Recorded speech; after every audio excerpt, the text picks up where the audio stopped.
Handicrafts and handlooms. In the first part, we saw about handicrafts. In the second part, we are going to see about handlooms.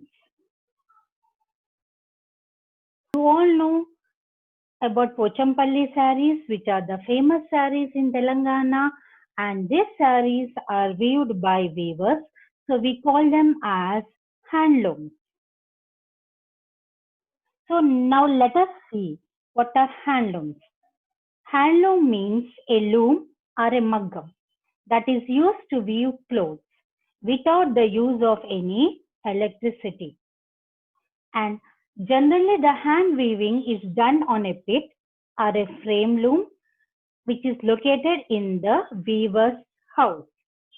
So starting, the weaver has to arrange the yarn. He is interlacing the yarn in wrap and weft. And by interlacing only the yarn, he put this interlacing yarn into the maggam and he will be weaving the fabric. Now, in handloom lesson, what we are going to learn. So here we are going to visit a Pochampalli and we will see how the weavers are getting the raw materials and what are the different stages in weaving a sari and how they are coloring the sari and the designs and how they have found the cooperative societies, the advantages and disadvantages. So here are some Pochampalli sarees. You can see the color and how beautiful they are. In Telangana, along with Pochampalli also, we are having different handloom sarees. We are having Siddipet handloom sarees, Narayanpet handloom sarees, and Gadwal handloom sarees.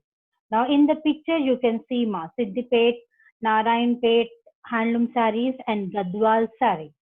So our Telangana is very famous for them.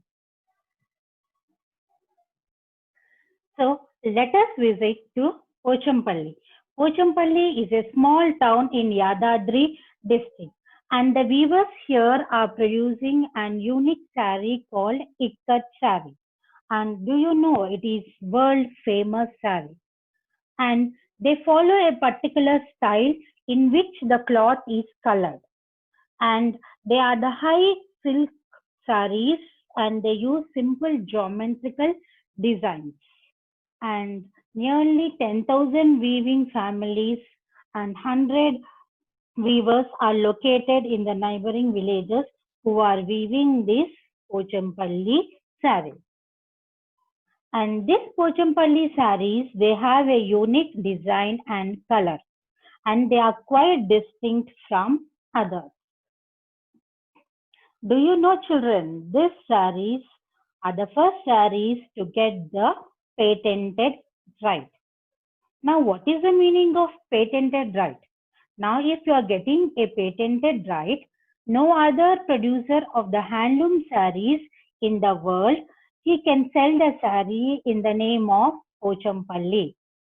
Only those sarees that are produced in Pochampalli and its surrounding villages, they can be sold with the brand name. So here the weavers will not get any competition. So nobody can sell a saree by the name of Pochampalli. And do you know there is a lot of demand for Pochampalli sarees not only in India but also in abroad. And the cost of the saree is also very high. And for weaving this saree, you need some raw materials like silk yarn, color and cotton thread.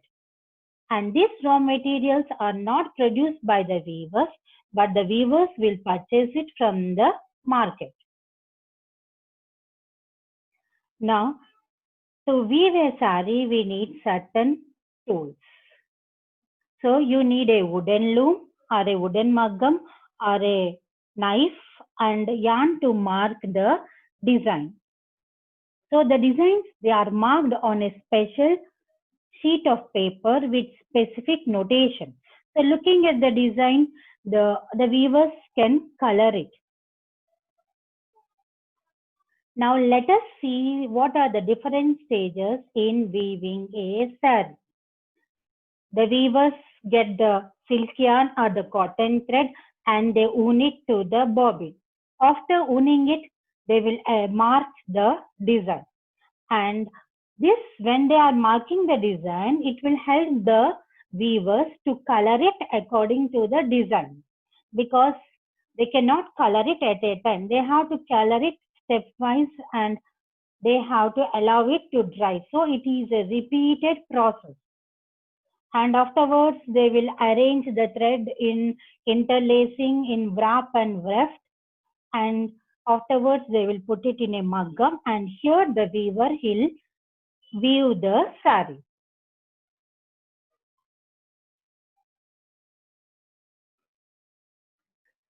So children, these are the different stages in weaving a saree. Now let us see how coloring is done. I told you coloring is a repeated process, and for making sarees, different colors and shades should be used. And to get red and brown shade between a white and a black color, they use a printed called alizarin dye. And how do they get this alizarin dye? They have to soak it in castor oil with alkaline earth. They dry it, again they soak again, and they dip it. And they, at last, by following all these procedures, they will get red color. This is a very important stage where the thread is arranged. It is called wrap and weft. Wrap means the yarn is going from top to bottom. Weft is another yarn which is going from left to right. So the threads are arranged in this pattern. After arranging in this pattern, they roll it to the cylinder and they put it in the maggam. So the weaving is done there. So today we are going to Pochampalli village and we are visiting a weaver, and his name is Jagataya. Jagataya, in his Jagataya house, he is having his wife, his son, and daughter-in-law. And all the family members, they are involved in weaving the saree. And Jagataya, his wife and daughter-in-law, they are owning the thread to the bobbin, and his son is doing the weaving the saree in the maggam. You can see the maggam where his son is weaving the saree. It is called a pit loom. So he's generally, his son, he'll go out and he will be getting all the raw materials which are required for weaving a saree. And do you know, children, they have to work for 12 to 15 hours per day to weave the sarees. And if they are working for 50 days, they can weave 8 sarees. And the cost of one saree is 1200 rupees. But in the month of March and May, as it is summer, the thread will be getting cut. So because of high temperature, the thread is breaking. So they cannot weave for a long time. And Jagataya, they are weaving the sarees from generations together. It is an hereditary occupation. And they generally weave the saree for the cooperative society which is formed in their village. And this cooperative society is providing some assistance and insurance for them. But sometimes they are not able to get loans for constructing their houses. So at present, Jagataya, he is weaving the saree to a master weaver, and here the master weaver had agreed to give them some work. So every time the master weaver is getting the raw materials and giving to them, and they are weaving the saree and they are giving it to the master weaver, and the master weaver is going and selling the saree at a very high price.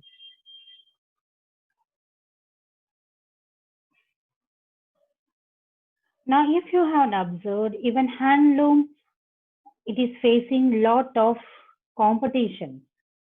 because there are many changes in technology, and even mills came which are making clothes very fastly, and the mill made cloth is very very cheap, and handloom clothes they will take a long time to weave the sari and the cost is very high. And even we find the middleman is coming purchasing the saris from the weaver. He is going throughout the world and he is selling the saris at a very high price. The weavers are not able to know about the market, what are the newest trends or the fashions which the customer requires, because the customer's requirements will be changing from time to time. So to overcome these difficulties, the government has started a cooperative society. So this cooperative society, which is set up in Pochampalli village, and this cooperative society, they will buy the raw materials at a very low price, and they are giving training to the weavers, and they have set a park where new designs are they are making new designs and they are giving new designs to the weavers according to the latest fashion. But there is one difficulty here. The cooperative society, when it is buying the raw materials, it is not taking the opinion of the weavers. Sometimes the weavers may want to change the color or the design. At that time, it is not giving them the opportunity to change. But if the cooperative society is giving the opportunity, then there will be a greater improvement in the handloom. Now, as it is not giving change, what is happening? Again, the weavers are going to the middleman. Again, they are depending upon the middleman. Again, the middleman is getting more profit. But in Telangana, you can see the Telangana state government had set up an handloom for the cooperative society for the weavers. So it is helping the weavers. So you can see Gadwal cotton, Narayanpet cotton, and even Pochampalli Cooperative Society. You can see the symbol here, children. So under this symbol, the cooperative society, it is selling the saris which are viewed by the weavers. Okay, children. So you learned how the saris are viewed by the weavers, what are the tools and what are the different stages in weaving a sari. Now here is a small filling the table where you can just recollect what are the raw materials used in basket making, what are the tools and how they are sold. In the same way, you can recollect how handloom, what are the raw materials required in weaving a handloom sari and tools. And this project work can be done by you children. Now, if you are getting a chance, go to any person who are professional like weaving or basket making or any other artisans and ask about them what are the difficulties, whether they are continuing their profession or no, why they are continuing, and everything you can just study about the life of the artisan. Thank you, children.